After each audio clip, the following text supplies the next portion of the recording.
allow me to introduce our keynote speaker for today. We're very grateful to have Professor George Mackay coming down from Lancaster, in fact, but based in the University of Salford, where he's Professor of Cultural Studies and has been since 2005.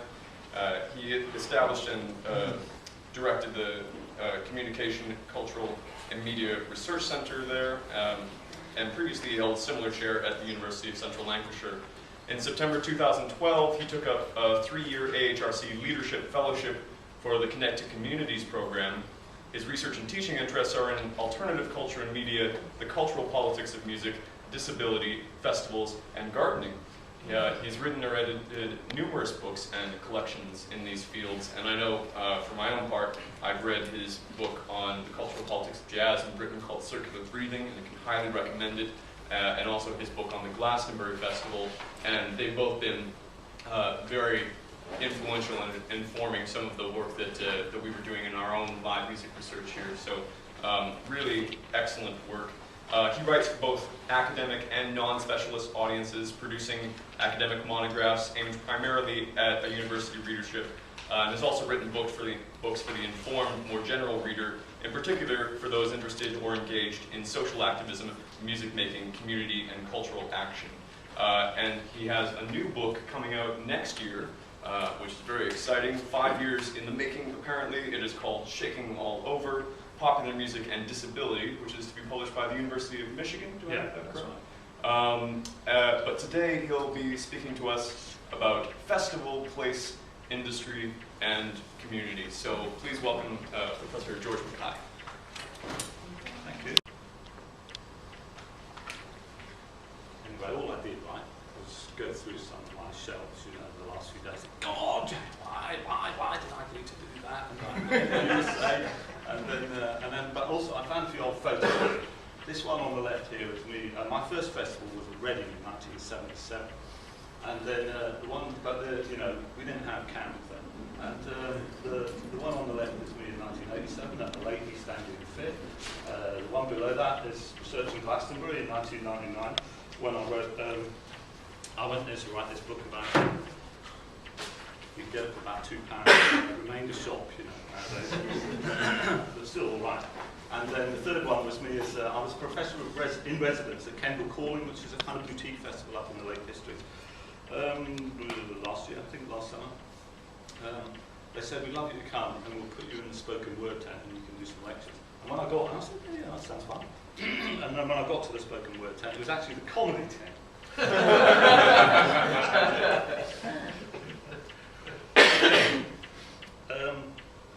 In this lecture I want to talk about early British festival culture and about later, more recent festivals. And there is a slight sort of jazzy influence in what I'm doing, because that's where a lot of my research interests come from. I've looked at the relationship between jazz and social movements in Britain, and I was very interested in the way in which marching bands were used in the campaign for nuclear disarmament and Aldermaston marches from the 1950s on. You had this sort of American marching military soundtrack to this peaceful, in some ways, anti-American movement, and I wanted to explore the tensions between those. And you'll see our little references in the early material here to some of that. I'm also involved in an EU, which one? I don't know. Well, anyway, one of the EU projects, and it's an international one to do with European jazz and national identity. And anyway, we have our final conference, big international conference. We've got about 90 papers so far. Next April, and it's on jazz cultures, I think, Europe and jazz cultures. So if anyone is interested in those fields, either come or submit a paper. It might be a bit late for the paper, but if you send something to me, I'm sure we can find a way of putting it in there, because we haven't met to sort out the panels yet. And that will take place at Salford, which for anyone who was at the Aspen conference about 2 months ago, you will know that it's a dynamic, fab and successful conference venue, much like this. Okay.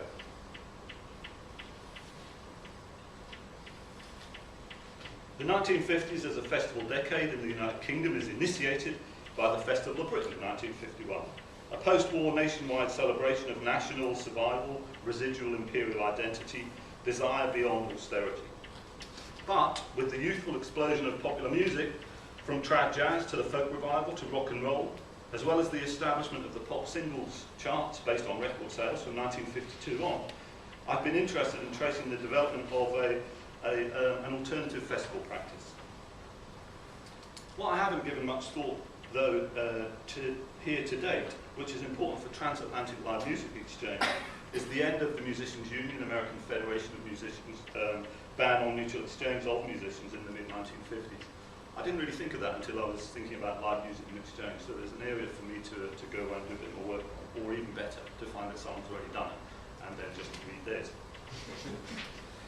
I'm interested in contributing to our understanding of the relation between popular music, festival, and activism by focusing on an important area in festival history of Britain, which what can arguably be seen as its originary decade, the 1950s.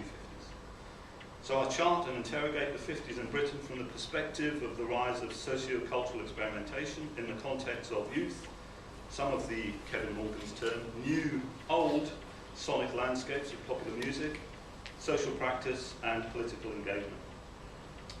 I foregrounded the shifting cultures of the street, of public space, of this extraordinary period, when urgent and compelling questions of youth, race, colonialism and independence, migration and affluence were being posed to the accompaniment of new soundtracks and new forms of dress and dance and social gathering.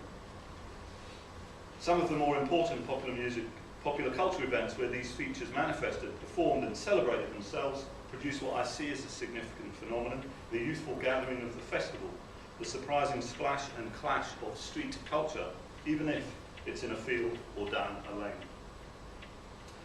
Presenting the 1950s as a decade of festival rather than simply one of, say, post-war austerity, or think of the American poet Robert Lau, who called the 1950s this narcotized decade, and I don't think that was in a psychoactive sense, is an argument considerably aided by the 1951 opening event. After all, its purpose over 5 summer months in London and nationwide was to present from the Festival of Britain 1950 leaflet exhibitions, art festivals, conferences, pageantry, championship sporting events, simple village celebrations, the living record of a nation at work and play. Never before has anything been planned quite like the Festival of Britain. Its outward manifestations will be gay and arresting. Its serious purpose will be to demonstrate the continuing vitality of the British people in the arts, science and industry, and their ability and determination to play their full part, now as in the past, in the peaceful progress of mankind. Becky Connican has argued for a complex understanding of the Festival of Britain. It presented competing versions of Britain and Britishness. It was a government strategy to increase foreign tourism. It was a Labour extravaganza with a social democratic agenda. So, as here, some of the significant music festival events in both city and country from the 50s are the Sidmouth Folks Festival from 1955 on, Soho Fair, 55, I think, to 57 or 58, 3 years in London. This is the first time, I did a lot of work on Collier and the Omega Brass Band, and they were the first kind of marching uniform brass band in Britain to do the whole New Orleans thing. And Collier had recently been in New Orleans as a merchant sailor. In fact, at the same time as Collier was in New Orleans, Edward Lord Montague, as a young man, was in New Orleans too. We'll come back to him. This is Soho Fair, 58. According to Jeff Nuttall in Bomb Culture, which is one of the best books about the period, he describes Soho Fair as a carnival of the ravers, so good it had to be banned. Stop. And here is Nuttall. Nuttall is the guy in the pale trousers playing the cornet behind the dour Scottish guy in the kilt, who was called Jock, of course. And to Nuttall's right, with the whippet or the greyhound, are the Alberts, for anyone who's interested in that kind of period.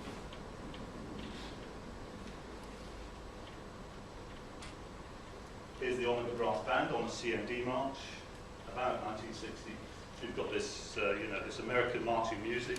The CMD is an effort to revive kind of Britain's moral leadership in the world, and then they're marching past the Albert Hall. You've got these kind of competing versions of Empire, post-Empire, and so on going on. And the Trinidadian Carnival in London, 1959, which is a sort of precursor to Notting Hill.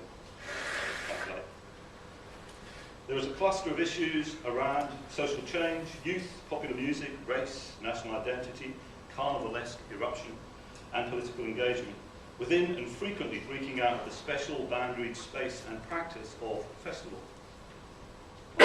My first argument then is that the new formations of social and cultural gatherings in 1950s festivals reflected and generated developments in modes of political identity, that the crowds observing and participating exploited these group opportunities for solidarity, that the new public spaces carved out, even if temporarily, were often understood or claimed as expressions of cultural creativity and social innovation at the same time.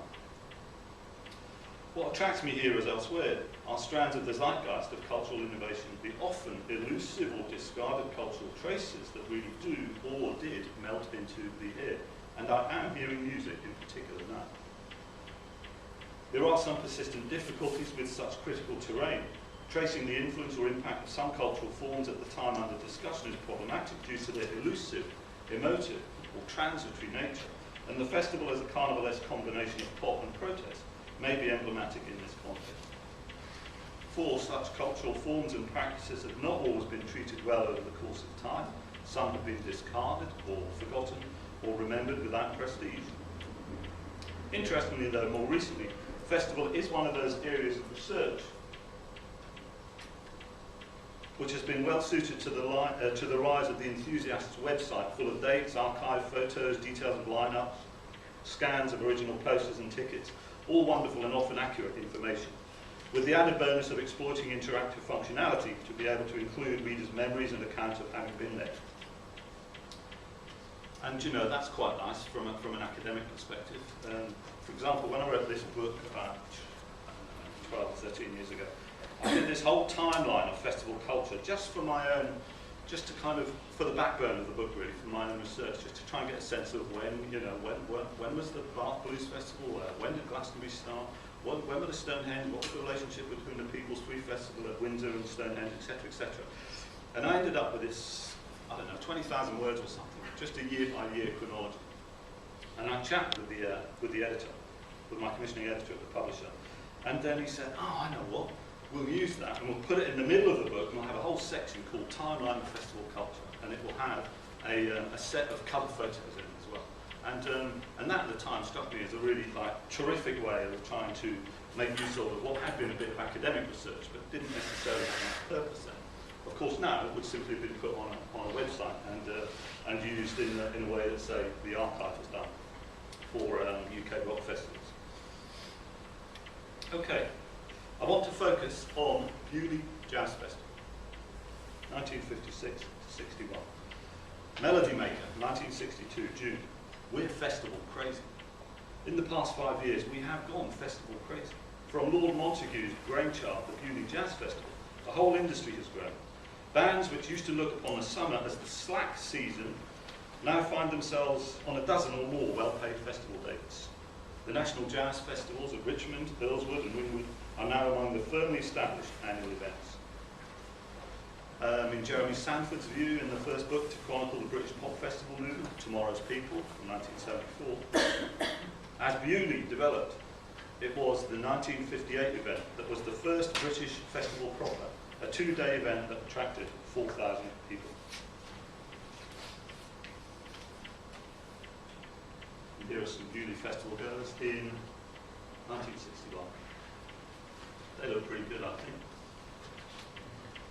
So you can see that the girl on the right, who also figures in the one on the left, has a little CND badge. There's a lot of crossover between Aldermaston and Beaulieu. You go to Aldermaston at Easter, and then Beaulieu in July and August. And see the same bands. For Mick Farron, self-styled British White Panther, less kindly also called a one-man tribe, alternative press journalist, leader of the free festival band The Deviants, and organiser, if that's not too strong a term, of the 1970 Fun City PHUN festival. The scarcely plausible figure of Acker Bilk during the trad craze could be ignored because, although trad was nowhere near as solid as Elvis or Jerry Lee or Little Richard, it did at least bop along in a jolly manner. You could get drunk on cider and nobody got uptight, although the older patrons did refer to the teenage invaders as ravers. This was all, he continues, the group was looking for. It was a collective title, it defined them, and they could at last rejoice in a separate identity. Bewley subculture was indeed eccentric. A group of 15 teenage boys from Worthing called themselves the Barbarians. They wore caveman gear, fur loincloths, presumably cut from old fur coats, and they carried wooden clubs. One girl's long white shirt had on her back painted, "Idiots of the World, Unite." And many other fans had slogans clothes. A movie-turned newsreel of one festival shows how, as the newsreader says, fans forget the conventional life and act like crazy. On the other hand, the Daily Mail, we'll come back to that august publication, saw in raver an ugly new word for an ugly new menace. Melody Maker, keen to puff Bewley because of its own organisational links with it, media, music, festival crossover, identified some of its retro appeal in 1958 in its description of the festival as the blending of the music of today with memories of centuries gone by. Bewley was organised by the young heir to the Bewley estate, Edward Lord Montagu. Montagu, bisexual, newly married, not that long out of prison for homosexuality following a cause célèbre trial. Police drive against homosexual acts in 1953-54 led to a number of trials and convictions. Writing in The Independent in 1999, Philip Hall called the Montagu case the highest profile gay trial since Oscar Wilde's. It was a sensation. He comes out of prison and he starts a jazz festival for everyone, right? They come to it, they listen to music, they dance around, they drink cider, they smoke marijuana, and they fucking and this is Montagu, got long out of prison. There's got to be something. I asked him about that. He didn't really want to talk too much about it. I didn't put it in those terms. I mean, he's his peer of the realm, you know. Okay, Montagu would have to be flexible if he was to survive and prosper. He had just come, you know, he was the young heir, he'd just come into the estate. If he was to survive and prosper through the partial collapse of the upper class and what McKibben calls the relative decline of the significance of landed wealth and the increasing diversity of wealth. Montagu saw those twin icons of transatlantic modernity, jazz and motor cars, the Bewley Motor Museum, established first by his father and expanded greatly by Montagu himself, as the means of diversification to protect his privileged patch and parts of England, his 8,000 acres. As noted, Montagu's motivation was to exploit a personal taste, a love of music, in his case jazz, as part of the diversification of the commercial portfolio of the estate. Not so very different from what the Sunset farmer Michael Eavis would do on his then very small patch of land at Worthy Farm in 1970, agricultural diversification. More interestingly, perhaps, we can see Montagu as the upper-class innovator of exploiting his land and the touristic attraction of the stately home for the energetically clashing mass cultural event of the pop festival. Think also here of the Festival of the Flower Children at Woburn Abbey in 1967. This is the poster, and top of the bill, the Duke of Bedford, a modest chap. By kind permission of His Grace the Duke of Bedford. Or the Nebworth Park Rock Festivals from 1974 on, hosted by Lady Lytton Cole, and there are other examples.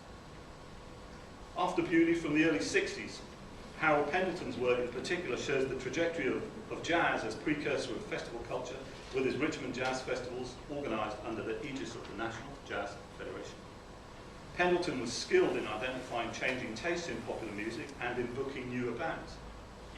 As he observed on the 1965 Richmond Jazz Festival, quote, "Over the past year or so, the hit parade has been getting crowded with groups whose roots are in jazz. He learned this through his involvement in both the Marquee Club in London and with some of the later Bewley Jazz Festivals. The Richmond Festivals encapsulated the musical and social transformation of the time. In the space of a few years in the early 60s, the shift is from retro trad jazz and blues of Acker Bilk, Ken Collier, Alex Welsh, towards the new popular music and audience of the blues-oriented bands such as the Rolling Stones, the Yardbirds, and the 1965 National Jazz Festival was the moment when this change in youth consciousness, music, instrumentation, style became most clear. As the festival publicity articulated, quote, "Something unheard of is happening at Richmond. For the first time, the pure jazzmen are outnumbered by beat and rhythm and blues groups, who are no stranger to the hit parade. The festival is something of a teenager's ascot, the only social occasion on a national scale when they can try out new clothes. Pete Townsend of The Who saw weaknesses in this shift from jazz to rock, even though he was a prime mover in it and beneficiary of it. Quote from Townsend, "Something happened between the trad age and rock. In the trad age, there were great people doing great things, founding CMD or Amnesty International, and trying to mobilise young people. But then the whole subject of politics and the power of the individual to effect change was buried under this tidal wave of rock." The events at Richmond would feature most of the familiar elements of festival culture for both its proponents and opponents, as outlined by Michael Clarke in his 1982 book, The Politics of Pop Festivals, which is probably the most important book, I think, about the pop festival culture from an academic perspective. Long out of print, if you can get a copy, or a photocopy, it's essential. According to Clarke, the invasion of large numbers of young people into the pleasanter parts of the countryside for a weekend or a week in the summer, to camp in the open, listen to music, usually loud, sometimes to consume drugs, and in the context of the espousal of overtly bohemian values involving attitudes to property and sexuality, for example, that are at gross variance with those of the local population, is inevitably a strong base for opposition. I would emphasise, though, that the majority of these common features were inherited from Bewley, expected by audiences as a result of their experiences at or their mediated images of Bewley. Christopher Booker's claim in the Sunday Telegraph in 1961 that the prospect for the promoters of jazz festivals during the sober 60s seemed happily cool was only partly correct. Jazz festivals did indeed wane, but the decade was hardly to be characterised or mythicised by sobriety. And festivals were to become a central form of social expression and gathering, both in the 60s and, arguably, succeeding decades even more so.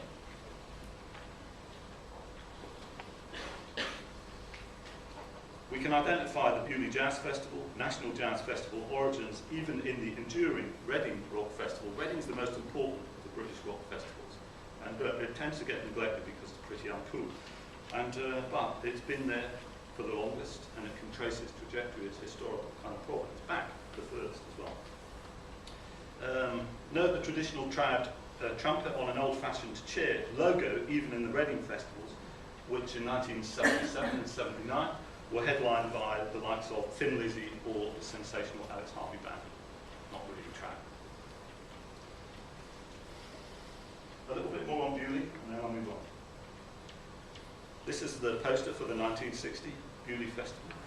This is where it all went wrong. What Montague did was to have an ambitious bill, and he wanted to attract so many audience members that he thought, well, we'll have both the tradders, the traditional jazz fans, and the modernists, the modern jazz fans. So you can see on there, from a trad perspective, can you read that? I can barely see it myself. Do those blinds go down easily or not really? Up and down.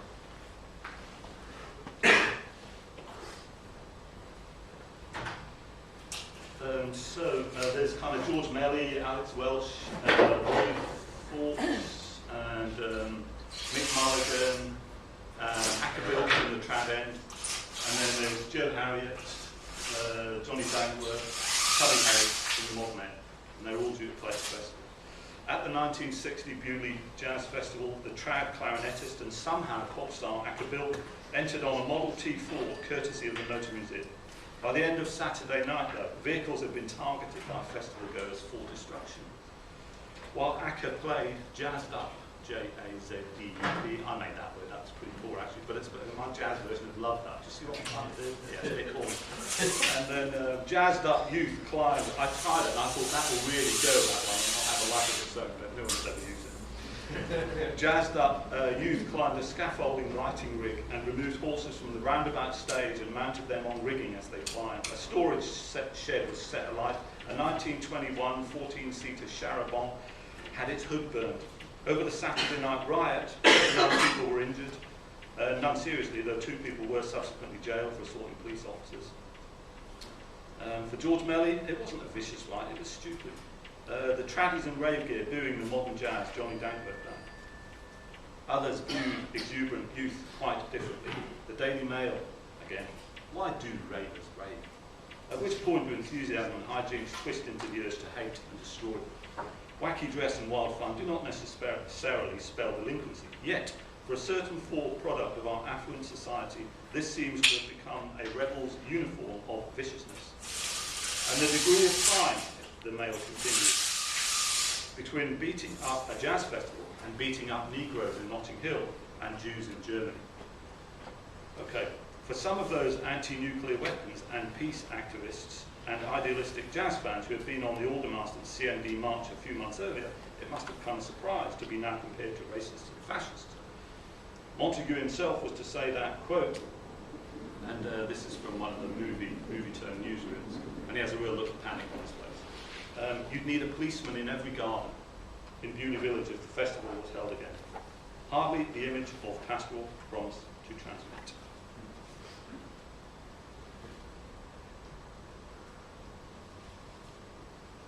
The Beatnik Beat-Up, as it was headlined in one newspaper, was reported in the Commonwealth and World Press. South Africa, the United States, Argentina, Gibraltar, Australia, Kenya, Canada, Italy, Germany, France, all reported it hugely. The combination of aristocracy and jazz madness was an outstanding popular story of English eccentricity run literally riot. The Battle of Beaulieu was in part a symptom of jazz purists' involvement in their particular form. Subcultural tensions between traditional jazz fans and modernists were evident. The favoured slogan of Tradders was, "Go home, dirty bopper." And it's just such a great thing that introduced on a banner at Birmingham Town Hall in 1959 or 60 when Bruce Turner, saxophonist, dared to play with Humphrey Lytton.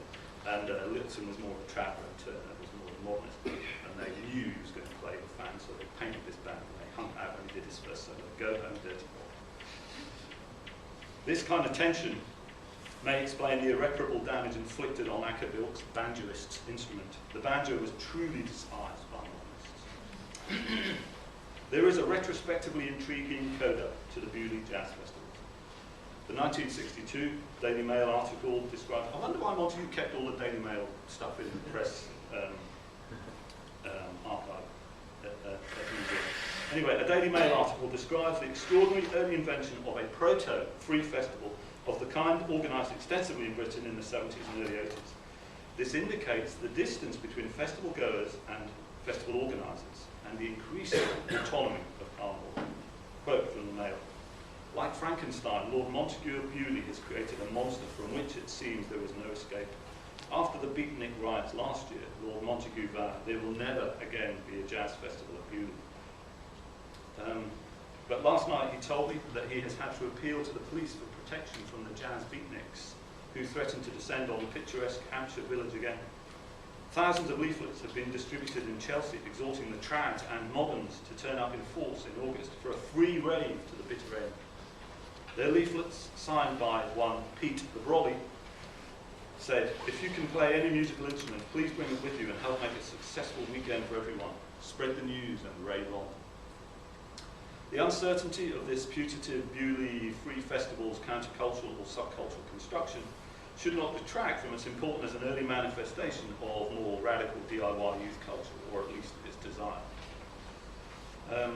It also provides evidence of the emotional and social investment the audiences at Beaulieu developed in making the festival their own over the years that it ran, even to the extent of claiming it as their own autonomous event. Outside a London court, following a £10 fine for possession of cannabis found during a raid on the candlelit Chelsea Jazz Club, Café des Artistes, Pete the Brolly owned up, quote, another Daily Mail piece, "I am the cat who has been distributing thousands of leaflets in Chelsea and throughout the country, exhorting anyone who can play a musical instrument to come to an unofficial Beaulieu Jazz Festival." Wild pastoral living, self-policing, DIY music making, and a non-commercial economy. Many of the ingredients of the free festival movement are glimpsed here up to a decade before its popularisation in Britain, and long before, similar period of time before the inspiration of, say, Woodstock. The poor or political in the free community of Desolation stroke Devastation Hill outside the fences of the 1970 Isle of Wight Festival. The 1970 IT financial quote fuck up, its own description, that became the Free Festival at Fun City. The 1971 Free Festival of Glastonbury Fair, organised and financed by upper class dropouts like Andrew Carr and Arabella Churchill. These were the early manifestations of the Free Festival movement. But as an ideological social movement of sorts in Britain, free festivals came into their own, with Windsor People's Free in 1972, and then the best known, Stonehenge Free, from 1974 on. I found a book that I had on Stonehenge, and I used to, when in the mid-80s, I was a squatter in Camden actually, and then and I got this little street sticker off a lamppost in Camden Town, and it says something like Stonehenge 85, free festival, be there or be square. Right? And there were millions of these all over Camden. And at the same time, in Time Out, there was an ad from English Heritage about the festival saying the National Trust and English Heritage regret to announce that the Free Festival will not be allowed on their land, on the land at Stonehenge cared for by them this year or in the future. And there's this, you know, this kind of the struggle played out for the 1985 Free Festival. In a way, with Pete the Brolly, Bewley was present at the lost beginning of the movement, the Free Festival movement, and also at its notorious arrest, the Battle of the Beanfield near Stonehenge, where the large convoy of new travellers on its way to the Stones for the 1985 festival, this one, was violently ambushed and broken up by police. And these were some of my press cuttings that I just found when I looked in a book of mine about Stonehenge a couple of days ago, and I've forgotten I cut these out, I just photographed it. Who was the head of English Heritage during this time, the mid-1980s? Yes, Lord Montague of the Bewley Jazz Festivals himself. At Bewley in 1960 and in leaflet form at least 1962, as at Stonehenge during and after 1985, the aristocratic imperative to grant and control freedom of festival was challenged and rejected. As is its wont, Carnival would not be so easily limited. It required its potential for social inversion to be fulfilled. Festival culture today. There is some continuity in the political interrogation and potential of the festival, a perhaps residual cultural studies design for cultural politics rather than the discourse and practice of cultural policy or the creative economy. For Andrew Blake in his 1997 book, The Land Without Music, the notion of a popular festival can be a way of proposing a truly vital cultural politics. And in the past couple of years, Graham St John has explored the characteristics and recent history of the protestable festival protest, put it together again, protestable. The carnival of protest that's flourished with the advent of the auto-globalisation movement. Yet,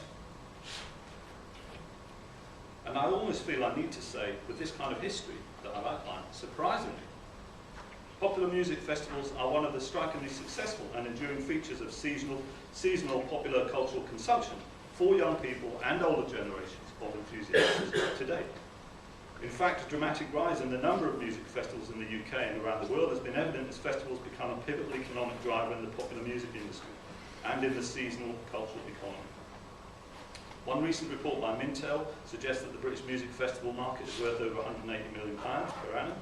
In 2010, there were over 700 music festivals in Britain alone, and it's estimated that 3 million people attend music festivals each year. And I bet if you go to the Live Music Exchange website, you'll get even more accurate and up-to-date statistics than those. Today's festivals range from the massive, such as Roskilde or Glastonbury Festival, Notting Hill Carnival, or, until recently, Love Parade, to local, small-scale, or the recently innovated boutique festivals. The festival has cemented its place in the pop and rock and in the seasonal cultural economy. It's become a key feature of contemporary music industry's commercial model and one of major interest to young and older with an intergenerational perspective, people as festival goers themselves and as students. So, you know, if you were doing your degree at Southampton, what's it called, Southampton Solent University, you can do your Masters in Festival Culture and you get a placement at festival, for example, you know, as part of it. Boutique festival, a bit of glamping, hire a pre-pitched and carpeted teepee or a V-dub for the weekend, a costly cross-generational country break. No bits. In the digital world, the live music event is seen as one of the kind of saviours of the popular music industry. I made that rather glib statement. I thought, I wish I hadn't said it because I'm sure it'll be up for debate. But anyway, I don't stand by it, I'll deny it. And in a digital world, the potential for terminal, laptop or mobile alienation is cancelled by the congregationist imperative of the festival's mass social gathering. And you can dress up. Alice O'Grady and Rebecca Kill have been working on research about dressing up and what they call relational performance. In addition to scheduled musical acts and programme performances, the festival site bursts with another layer of performance, namely performances that implicate festival goers in a direct and embodied way. And they've developed this notion of relational performance in contemporary music festivals, particularly looking at the way in which people dress and the use of fancy dress at festival culture. How does dressing up shape the experience of the festival as a whole? What impact does this have on festival identity? How does relational performance help bridge the gap between performer, participant, and punter? If you want an extreme other to that, you might go to Burning Man, where you kind of have to be basically stripped down effectively, and you are the festival and nothing else but it. Okay, so I want to talk a little bit about place, because I think I said I would. Emma Webster on the Live Music Exchange. Well, festivals are events outside the ordinary, no matter how mainstream they may have become, perhaps. My preference is for spaces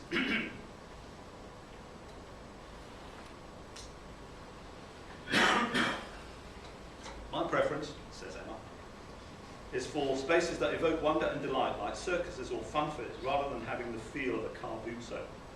But hey, me too.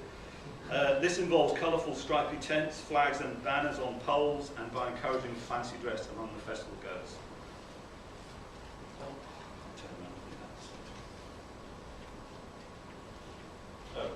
Yeah, why is that on there? Because it's fun. I mean, because it's part of the kind of the pleasureful experience. So this is me, well, you can read it on the bouncy castle Stonehenge. As we have seen with Bewley from the 1950s, in the New Forest, the pastoral attraction of that green space in Hampshire, I think there is more to Festival Place than the upwardly striving flagpole, heavenly verticality. Or the colourful big top, hippies saying, "You're never too old for a happy child." Indeed, when Montague got involved in the impressive billing of the 1963 Manchester Jazz Festival, the importance of the genius loci of Bewley and the New Forest could be glimpsed. When offered the industrial urban north of Manchester instead of the bucolic New Forest, audiences, ironically prompted by the presence in publicity of Montague, connecting this festival with the earlier Bewley ones, refused. They refused Manchester, and the event flopped. And I think place is one of the key reasons why, say, Glastonbury endures, and indeed thrives. Glastonbury, not a festival of the 1960s at all, of course, but really from the 1980s on. I.e. Glastonbury is a product of Thatcherism. It's the genius loci, the spirit of the place that attracts or resonates. The early 20th century occultist, yeah, right, okay. I get a little bit, sort of, it takes me back to Stonehenge and the Stone Circus in 1984 and Free Festival, there was all the drums and the horses and thousands of people all around. And then Sid Rawls, the self-styled king of the hippies, he was going around with a beer mug with some Stonehenge mud in it and blessing everyone, you see. Well, I was an hardcore and hardcore-punk at the time, but nonetheless, I've always been glad that Sid Rawls blessed me at Stonehenge in 1984 within the Stones. Right, so here we go. It's the genius loci, the spirit of the place, that attracts or resonates. The early 20th century occultist, writer, and ethical vegetarian, Dion Fortune, centred most of her energies around Glastonbury, and was responsible for coining the phrase Avalonians to describe the collection of like-minded souls, eccentrics, believers who congregated there looking for spiritual fulfillment. From Arimathea, and where was that, to Arthur and Avalon, what was it Fortune said of Glastonbury? The veil is thin here. You can see through the other side. A senior police officer responsible for security at the festival said to me when I interviewed him for the Glastonbury book, "Yeah, well, you've got to remember, George, it is the Vale of Avalon." And then, obviously I sent him the transcription, I always send people the transcription, and he phoned me up and said, "There's just one line I want to change, and it's that one because it makes me sound like a real hippie, And it is what he said, but he didn't really want it to be said quite like that. So I did indeed change it. A little aside, other festival sites, land plots for the temporary event include some rural event spaces, such as country showgrounds, more commonly peopled by horticultural events, the early Bath Blues festivals that inspired my believers at Shepton Now, or underused horse race courses, Plumpton, 1970, derelict or neglected airfields, Watchfield People's Free Festival, 1970, a redundant military site donated by the government, by the way, so that they could hold a free festival there. Blackbush Aerodrome, 1978, when Dylan played his first UK gig for years. Phoenix Festival and an airport in Long Marston, mid-90s. Another festival site on an old rubbish tip. The first Reading, 1971. No jokes, that's not fair. Industrial Wasteland, Bickershaw, Lancashire, 1972, with a Grateful Dead. Blasted Heathland, Crumlin, Yorkshire Moors, 1970. People are treated for exposure in the hail and the sleet. In August, Ginger Baker offered to play for free on Sunday, but there's no one there. And finally, another kind of instance of the Space Claim Festival. From the autonomous political perspective, squatted or land-grabbed commons. Think of Castle Morton Common, 1992, the culmination of the free rave stroke festival revival crossover. Mary Ann Wright, who researched that festival, Castle Morton, big kind of mega rave there. When she turned up, she got off the bus and she knew there's a mega rave going on, 20,000 people, but she couldn't find it. And so there was a policeman in the village. She asked him, and the policeman said, "Yeah, down that lane, turn left, half a mile in the next field." And so, you know, and at Stonehenge, one of the early Stonehenge festivals, the poor quality generator, breaking news, failed, and so the police kind of moved their cars so that they'd get in front of the stage, and then they lit the stage with their headlights. So it's not all, you know, battles.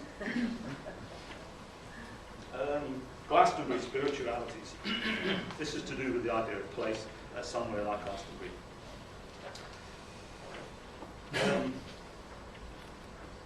Yeah, landscape and landscape interventions at somewhere like, okay, so this guy, I was at Glastonbury tour a couple of years ago, and then he was just sitting there confirming the space, confirming the cliche, if you like, the stereotype of it. He was meditating on the tour. Landscape and landscape interventions, for example at Glastonbury, are atavisms enhanced and multiplied. Let's locate the stage right here, said the dancer, on this ley line. Ley lines. The sight line along the valley must offer for festival goers a view of the Tor and St Michael's Tower. Build, then rebuild the stage in the shape of an ancient pyramid. Let's make a Neolithic stone circle up in the green fields. All these ways of reaching into the past. Of course, while for Dion Fortune the veil is thin at Glastonbury, we ought to acknowledge the extent to which, during one early summer weekend of a festival year, with 135,000 visitors, thousands of cars and tents, miles of metal track laid across green fields, a massive temporary infrastructure of food and water supplies and waste management, and lots of loud amplified music, the veil, if it exists, may thicken considerably. The turn against the festival. This is me moving towards the end.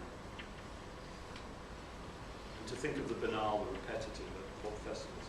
And yet, even here, you know, it's the same thing year in, year out. Even here, I was talking with Chris Anderton, who's doing a chapter in a book on editing called Carnivalising Pop, which is about festival culture. And he wanted to look at the repetitive, but he talks about cyclical reperformance of the unique, and that seemed to me a rather rosy version of things, you know, and that we could do something more critical. And I wonder there if what we're lacking really in academia is a more critical interrogation of the limits. You know, why don't we have academics saying, Jesus, they're bad, these festivals, what a load of crap, you know, and so on, and then to critique and theorise that. The over-commercialised. Andrew Bengui-Howell and others from then ESRC project at Bath have explored the recent growth and popularity of music festivals and their position as a profit stream for multinational corporations. And they plucked from one of the Live Nations documents this notion of the monetized pipe. And they've done some work on the monetized pipe, which is basically you put all the events in one end of the pipe and then money comes out the other end. And yeah, who wouldn't like one of those about me? A phrase taken from Live Nation. Major music festivals are increasingly branded events with substantial levels of commercial involvement and relatively managed and regulated forms of consumption on offer. They chart that, but they're also interested in the extent to which the continuing popularity of a major music festival as recession begins to bite. And what they've done is that these colleagues, researchers from Bath, have picked up Dave Lang's kind of argument about the apparent dichotomy between carnival and commerce, and they explore the complex relationship between commerce and carnival and the range of impacts that corporatisation has had from the perspective of participants. In their conclusion, commerce and carnival are not necessarily oppositional, but intersect, such that commerce tends to shape the space in which the experience of festival can be commodified and consumed. You go all the way back in festival culture. Back to Montague. Why did he do it? Because he wanted to raise money to preserve this estate. Why did we have the Isle of Wight? Because they wanted to raise money for the municipal swimming pool. I looked at a company called Orange Dot, a London-based creative agency with, this is important, they tell us this on the website, a satellite office in New York. Art, music, culture, advertising. Orange Dot are involved with festival culture today and recognise and seek to exploit the cultural crossover. Yeah, even Orange Dot recognise there's something special, different about the festival, something that is easily losable. And who would be bold here and say even transcendent? No, me neither. You can read that on your phone. The end of festival. Been a lot of knocking copy over the last few years. Luke Bainbridge in The Guardian in 2012 writing a piece entitled "Have We Fallen Out of Love with the Great British Music Festival?" This followed a 2011 cover article in The Guardian, film and music supplement, entitled "Has the Festival Bubble Finally Burst?" The Daily Mail, never a friend of the festival as we have seen, ran a similar story in 2011, but rather more joyously headed. The headline was, "Festivals are dead!" and Michael Evers said at the end of the 2011 Glastonbury, just a week later, and so when he's feeling a bit down and he's totally exhausted, there is a feeling that people have seen it all before. His daughter Emily did a kind of set of press releases after that, press interviews, where she said, no, Daddy was just feeling a bit tired. Ticket prices, the corporatisation of festival space, the repetition and similarity, the cultural redundancy, competition from exotic overseas festivals, the same old Live Nation headline acts, the weather. I did see reports this year blaming global warming and saying that global warming was responsible for the end of festival music in Britain because of the summer 2012 rain and the forecast of greater summer wet weather in the future. And we can already, even in this kind of small instance, go back to something like Bewley. In 1972, the jazz musician and journalist Benny Green talked about Bewley as a watery imitation of their American counterparts. He was really thinking about Newport Jazz Festival. But we could think in this context about the word watery. From a micro perspective as well, we can see other live music developments. You know more about this than I do. In recent years, the guerrilla gig, the pop-up event, the Get It Loud in Library circuit, maybe these micro events are kind of, shifting an interest in the mass festival happening. And yet, Glastonbury, 2013. This was 2000 actually. There's a sunrise, and the other image is a teepee circle up on the green fields. I took that photo when I was there, and I love the fact there was a kind of village green circle of residences, a circling behind that trees, and then above that the open skies. And it's that photo that made me start thinking about the festival as some kind of weird garden. And then as a result, I wrote this book, Radical Gardening, Politics, Idealism and Rebellion in the Garden. Right. Oh yeah, and the dedicatees in that book are Penny Rambo from Crass, and who was sort of partly responsible for the first Stonehenge Festival, and Andrew Carr, who was the organiser of the 1971, the legendary Glastonbury Fair. There's quite a lot of festival in that book. Okay, Glastonbury 2013.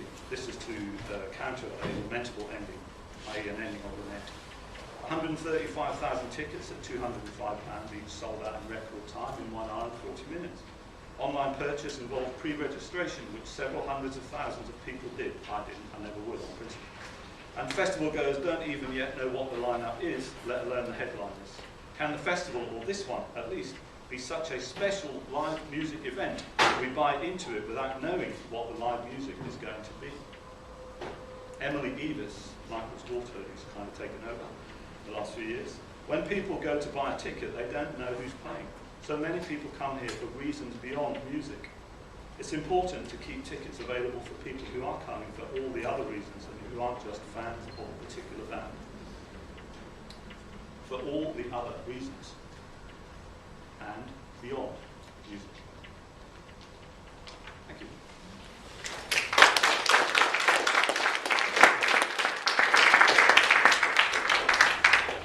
Well, thank you very much, George, for a great whirlwind overview of festival culture and its meaning in Britain. I think a really great way to kick off the day today. I'm sure we have some questions, so we'll open it up.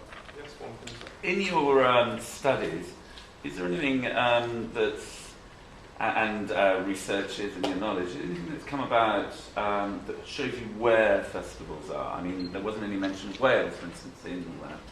And yet the West Country, particularly Stonehenge and Glastonbury, seems to have a strong pull. Why is that? I mean, is there any relationship to where they are, apart from disused airfields and vacation population? Why is the West Country so strong in festivals? Well, yeah, I mean, yes, okay. I think the West Country is stronger than, say, the North East because of this, partly because of this atavistic desire on the part of early festival organisers. They wanted a special magic place to hold the festival.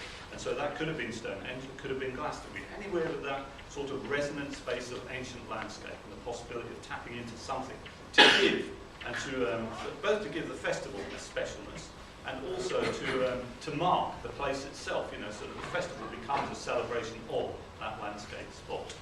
Okay, so you could do it there. Why not then do it in the northeast of England, where there are similar, lots and lots of Neolithic landscapes and stuff like that? And well, because of the weather plays a part too. And so, there are those practical elements to it. So I think they sort of fulfill that. The reason I mentioned the kind of half a dozen other areas was because I felt I was getting a little bit too focused on, hey, isn't Glastonbury great? I never went to Glastonbury. I went to Stonehenge, and I dismissed Glastonbury, as a kind of commercial event where all the safe people went, whereas I was more edgy, dangerous.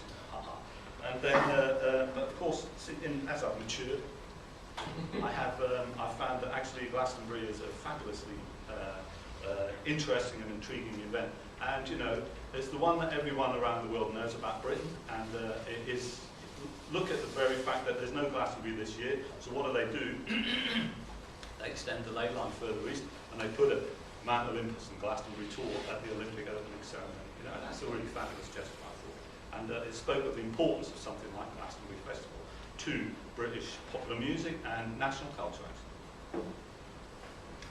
Just not a question, more an observation. I mean, when you're talking about the place and reasons that people set up festivals, I thought you could have made an allusion to Llangollen International Eisteddfod, which was set up post-World War II, just to try and bring the Yeah, that's world true. together. You're very right. But it is a magical place. Yes. Just adding to that, talking about resonant spaces, of course, one of the places that you left off was the modern festivals that take place in holiday camps. Butlins, Camp Sands, and Pontins, and this is quite a history actually. Yeah. It's not just, latterly, they've been going back to the Soul Weekenders for a long time. So that's a kind of modern resonant space that needs thinking about. No, you're right, actually, that's a very good point. I would happily add both of those to my kind of lists of sort of examples of resonance, and then of kind of something, well, perhaps mundanely pleasureful that needs transformation or something like that. I don't know. Maybe that's too critical to read. I don't know. Well, for instance, it takes the weather out of the equation. Yeah, that's true. Yeah, you're right. Yeah, but don't you want canvas? I mean, who doesn't want canvas at a festival? Well, I see no one. Like you've got something else. I'm just thinking of that as well. It's almost like the rise of the city festival as well. You've obviously got Souvenir, Tramlines in Sheffield, Great Escape in Brighton, Catholic Connections, in the City of London. Liverpool Sound City, it feels like in our day-to-day lives we almost want to bring the festival experience closer to us and at the moment as well. Yeah, I sort of, I acknowledge that, you know, and in the bigger piece there is material about Notting Hill as a kind of prime, sort of originally Trinidadian and then more widely Caribbean version of that. But I think as well there was something about the attraction of the festival for the British, which is to do with, for the English, or I don't know really, which is to do with the countryside and the attraction of the countryside and the pastoral, the idyllic, you know, and actually that's not just to do with us. If you were anybody who saw the research Woodstock in 1969, that was originally marketed as 3 days of retreat in the countryside to get away from New York City. You know, so there's always that kind of relationship, that powerful relationship between the festival as a gathering and as a residential gathering. You know, i.e. camping. You know, you go there, you make the community because you all stay there together for a while, and that usually takes place in the countries. And those are the ones that really interested me in particular. But I take the point. Is there a question back here? Yes, no, a question. I want to add a twist to your closing remarks. You said there was a piece by Luke Bainbridge who said, "Have we fallen out of love with the festival?" And he wrote that this year. But actually, Luke Bainbridge was involved with the establishment of a new festival in Port Marion, Festival in the 6th. And so that piece wasn't actually him questioning it, it was actually a promotion for his new festival. Possibly. Yeah, well, it was a very subtle promotion. Yeah. It did make me think, hey, I must go to this guy's festival. If anything, if I had realised that in my deeper reading, which I'll go back to and check, I would have thought, I bet he doesn't know how to organise a festival because he's, you know, he's knocking copy on it. But thanks. Yeah, I mean, a key thing that I took from that, which is one of those things that's obvious but not obvious to someone mentions, that underlying all this is land, and you know they've got to take place somewhere, ownership of it, and that this kind of change from the 50s to now, from sort of landed gentry to corporatisation of festivals, which I suppose kind of marks a general shift in power in Britain from aristocracy to corporation. I wonder if you think that that's got anything to do with, you know, the migration into cities of festivals that's linked to how, you know, what's easy to book and holiday camps. Do you think that's a factor? Well, I suppose if I was looking on a slightly larger, I'd say that festivals have embraced the post-ideological like most other things seem to have as well, you know, even while, so what I mean by that is that, you know, you had this, it's all to do with land, just like the Squatter's Handbook always says every year on the first page, land is what it's all about, you know, and then, when you had the free festival movement, there was this effort to land grab. So if you want to do a festival at Stonehenge, you say, we'll have those 17 fields, well, they're not yours, you haven't got permission, and then boom, there's 25,000 people there, well, what are they going to do about it? Except the rest of them, ones and twos, when people leave. But it's such a big gesture that, you know, at that time. And or the Windsor Free Festival, the precursor of it, right? When they tried to, when Wally Hope and Ubi Dwyer sent a letter to the Queen inviting her to the Windsor Festival, which was effectively in her back garden, you know. And so there's the radical historical side to it, and that mostly that's either got lost or it's got transferred into other things. So we might see it, say, in the warehouse party scene, or in the free rave scene, of the free party scene of the 90s and very early 2000s. Or you might see it in, say, Graham St John with his notion of protest. He would probably identify it and say Occupy camps today, you know. And so there are still those strands of the ideological claiming of land for a political purpose. And but the other side of it is that point I was making, that festivals have always been commercial. If we make this sort of obvious starting point, well, where does British festival culture sort of begin? It's more complicated than that, I acknowledge that. But if you look at Bullion from 56 to 61, it's about money. It's about him opening up, but whoa, you know, you can't do that. This is, I own it, you know. I'll let you in, but you know, you have to pay money and you have to play by the rules. And then, first of all, people pay money, and then they stop paying money, and then they stop playing by the rules. You know? Great. We probably have time for one more question. I'm aware that coffee has arrived, and I want to give us a chance to have more informal discussion. Yeah, just one question, whether you'd agree, because you know, we're all talking about sort of commercialisation here. I mean, if you actually sort of go back to the principle of the medieval fair, okay, you had commerce, you had entertainment, side by side, everybody got paid. The only difference really was that the entertainment was paid directly by the customer rather than through the renter. Yeah. So is there any great difference? Well, there is in the sense that if you try to put on something that's free, and then if you have the history of an event which is about free, and free in Britain means two things. It means free of economic exchange, and it means free as in liberated. And that's the complication that the English language has, and that's why free festival means those two together. It's about a rejection of the economic model, and it's at the same time a claimed space of liberation and exploration and possibility. And that all comes from that single word, free.